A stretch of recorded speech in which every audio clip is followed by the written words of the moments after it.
psychology tricks upang kontrolin ang anumang sitwasyon. Isa sa mga pinakamabisang psychology tricks para makuha ang higit pang impormasyon mula sa isang tao ay ang paggamit ng Cunningham's Law. Ayon sa batas na ito, ang pinakamahusay na paraan upang makuha ang tamang sagot sa internet ay hindi sa pamamagitan ng pagtatanong ng isang tanong, kundi sa pamamagitan ng paglalathala ng maling sagot. Ang parehong prinsipyo ay maaaring gamitin sa tunay na buhay na mga usapan.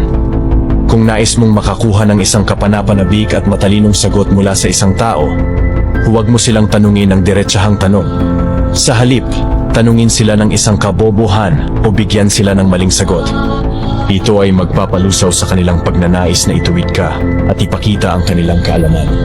Halimbawa, kung nais mong malaman ang ginagawa ng isang tao bilang isang inhinyero, huwag mo silang tanungin ng ano ang ginagawa mo bilang isang inhinyero.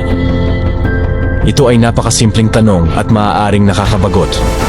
Sa halip, maaari mong itanong sa kanila ang ganito: kung ikaw ay isang inhinyero, ibig sabihin ba nito na ikaw ay nagdidisenyo ng mga makina? Ito ay magpapahamon sa kanila na ipaliwanag kung ano talaga ang kanilang ginagawa at kung paano ito kaiba mula sa iyong inaakala. Maaaring magbigay pa sila ng mga halimbawa o kwento upang mas maipakita ang kanilang punto. Ito ay isang mahusay na diskarte para sa mga casual na usapan dahil ipinapakita nito na ikaw ay tunay na interesado sa kanilang mga sinasabi.